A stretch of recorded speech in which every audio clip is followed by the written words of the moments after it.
is probably the best guess, I would think, for one that struck the curb and then bounced up and hit tag, because at least we know that's the one that we think hit the street. But the second one, we really don't know where it went. We don't know where it came from.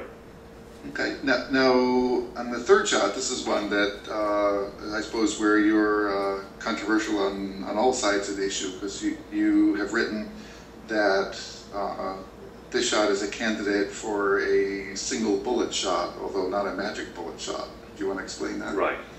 Sure. I know that the single bullet theory is very controversial, and I certainly started out thinking, boy, that's just bullshit, excuse my Tourette's theory.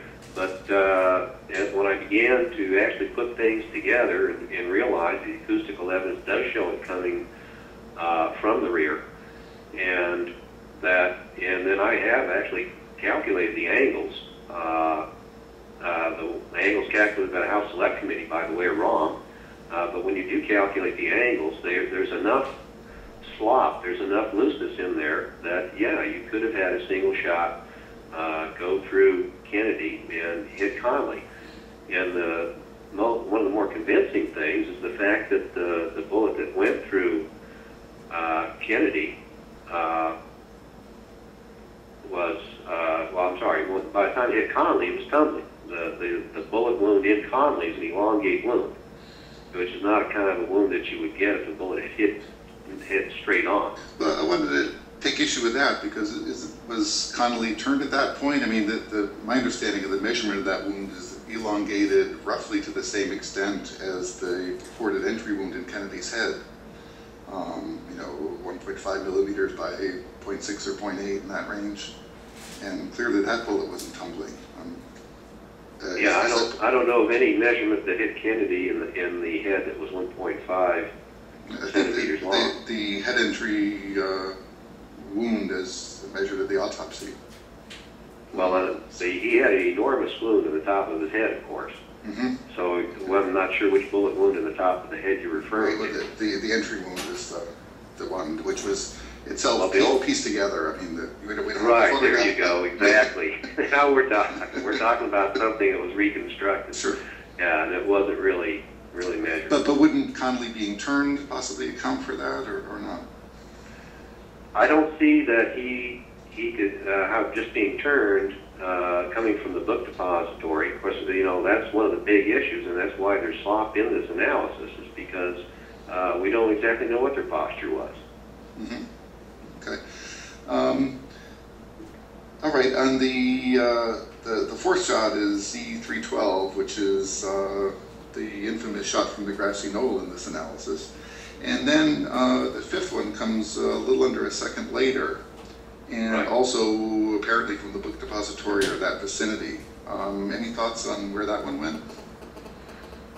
Yeah, I'm pretty sure that's the one that went over the limo and hit the grass over by the manhole cover at the near where Tag had been standing. This is the one that the witnesses said the police came over and someone claimed that they'd taken a bullet out of the grass.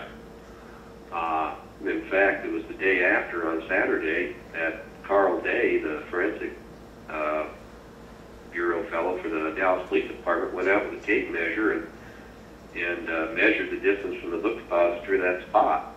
And when reporters asked him what he was doing, he said, well, this is where we recovered a bullet. So I've always figured that was the bullet they dug out of the grass, and it was probably Commission Exhibit 399. Okay. One thing that's occurred to me is a lot of many people are interviewed about how many shots they heard in Dealey Plaza, and you get 3 an awful lot. Of course, many of the people that were asked already knew what the right answer was. A lot of them were official people, but there's certainly other people that weren't. And most people didn't say 5, and I'm curious if you have any thoughts on the ear witnesses.